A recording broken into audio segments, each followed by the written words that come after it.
हरे कृष्णा। भगवत गीता की इस वीडियो में हम पढ़ेंगे 8वें अध्याय का 9वां श्लोक। इस श्लोक में भगवान कह रहे हैं कि मनुष्य को किस रूप में जो है वो मेरा ध्यान करना चाहिए या किस रूप में मुझे समझना और सोचना चाहिए। भगवान कह रहे हैं कि मनुष्य को चाहिए कि परम पुरुष का ध्यान सर्वज्ञ के रूप में करे, कि सब कुछ भगवान को मालूम है। कई बार हम सोचते हैं कि हम इतनी सेवा कर रहे हैं या हम इतने कष्ट से गुजर रहे हैं या हम इतना उनको याद कर रहे हैं, पता नहीं भगवान को पता भी है कि नहीं, या भगवान तो कहीं सो गए, ऐसा बोलते थे ना लोग कई बार। सर्वज्ञ जिसको सब मालूम है। पहले भी हम चर्चा कर चुके हैं कि भगवान तो हमारे हृदय में ही है, परमात्मा रूप में, उन्हें तो सब कुछ मालूम है।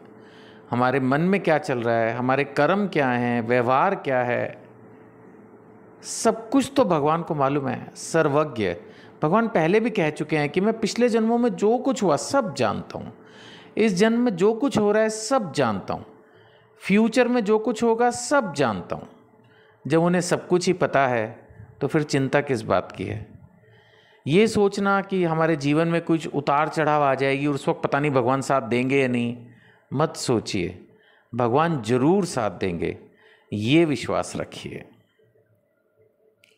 आगे भगवान कह रहे हैं पुरातन। एक्चुअली ये भगवान इसलिए कहते हैं खुद को पुरातन ताकि कोई ये ना सोचे कि भगवान कृष्ण का जन्म तो बस अभी हुआ है। एक्चुअली भगवान तो हमेशा से थे हैं और रहेंगे। तो इसलिए भगवान ने कहा कि आप मेरे को समझो पुरातन, जो हमेशा से है, प्राचीनतम, आदिकाल से। फिर नियंता, खुद को कंट्रोलर समझना है समझ लो, वो तो आप खुद को प्रधानमंत्री भी समझ सकते हो, खुद को बहुत बड़ा जादूगर, खुद को अंबानी अडानी, कुछ भी समझ लो, समझने में क्या जा रहा है। लेकिन भगवान कह रहे हैं मैं हूं नियंता, समझो इस बात को, कंट्रोलर मैं हूं, सब कुछ। इसीलिए कहते हैं ना भगवान की मर्जी के बिना पत्ता भी नहीं हिलता। तो अल्टीमेटली सारा कंट्रोल भगवान का है। फिर भगवान कह रहे हैं इतना महान होने के बावजूद लघुतम से भी लघुतर, छोटे से भी छोटा मैं हूं। यानी हर चीज का जो एक्सट्रीम पॉइंट है वो भगवान है। अगर हम छोटे की बात करेंगे तो भगवान से छोटा कुछ नहीं, बड़े की बात करेंगे तो भगवान से बड़ा कुछ नहीं, सुंदर की बात करेंगे तो भगवान से सुंदर कोई नहीं, बलवान की बात करेंगे तो भगवान से बलवान कोई नहीं, ज्ञानी की बात करें तो भगवान से बड़ा ज्ञानी कोई नहीं, विरक्ति की बात करें तो भगवान से बड़ा विरक्त कोई नहीं। यही है भगवान के लक्षण, प्रत्येक का पालन करता, प्रत्येक।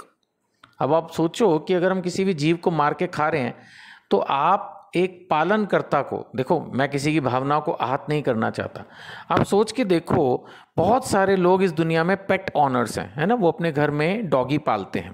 मैं एक सिंपलेस्ट एग्जांपल ले रहा हूँ। अगर कोई आदमी उसको मार के खा जाए तो उसके पेट ऑनर को कितना दुख और कितना गुस्सा आएगा, उसका बस चले तो क्या ही बिगाड़ेगा आपका, वो सोच के देखना। ऐसे ही भगवान है प्रत्येक का पालन करता। अब आप उनके प्रिय किसी भी एक जीव को जो शरीर लेके पैदा हुआ है मार के पका के खा जा रहे हो, तो अब आप इमेजिन कर लो कि भगवान को कितना गुस्सा आता होगा। फिर जिस पेट ऑनर के पेट को अगर मान लेते हैं आपने हर्ट किया, हो सकता है उसमें कम ताकत हो, बट भगवान तो परम शक्तिशाली हैं। आप उनके किसी प्रिय जीवात्मा को जब हर्ट करते हो तो भगवान को अगर सजा देने पे उतरे तो कितनी सजा मिलेगी, इसको सोच लेना आप, है ना। या अगर आप नहीं खाते तो जो खाता हो उसको सॉफ्ट लैंग्वेज में समझाने की कोशिश करना कि भाई मत कर ऐसा, बहुत सख्त सजा मिलेगी। फिर भगवान कह रहे हैं समस्त भौतिक बुद्धि से परे। भगवान में भौतिकता कहाँ है? भगवान में तो दिव्यता है, सौम्यता है, सुंदरता है, शीतलता है। भगवान तो एक मधुरतम संगीत है, उनमें तो भौतिकता है ही नहीं। फिर भगवान अचिंत्य हैं। मैं प्रयास कर रहा हूँ, अनेक भक्त प्रयास कर रहे हैं, लेकिन भगवान को समझा नहीं जा सकता। अचिंत्य, इनको बिल्कुल समझा नहीं जा सकता है, इनका वर्णन भी ढंग से नहीं किया जा सकता, इनकी पूरी रूप से कल्पना भी नहीं की जा सकती, इमेजिनेशन भी नहीं की जा सकती। तो भगवान है अचिंत्य और नित्य। ये पहले भी बात हुई, जैसे पहले भी पुरातन शब्द आया, भगवान हमेशा से हैं, हमेशा रहेंगे आपके पास, और कोई जाए आए भगवान जरूर हैं आपके पास। सो नित्य। सो मनुष्य को चाहिए कि परम पुरुष का ध्यान सर्वज्ञ, पुरातन, नियंता, लघुतम से भी लघुतर, प्रत्येक का पालन करता, समस्त बौद्धिक बुद्धि से परे, अचिंत्य और नित्य पुरुष के रूप में करे। वे सूर्य की भांति तेजवान है और भौतिक प्रकृति से परे दिव्य हैं। मैंने पहले ही कहा भगवान तो परम दिव्य हैं। अगले श्लोक में चलेंगे।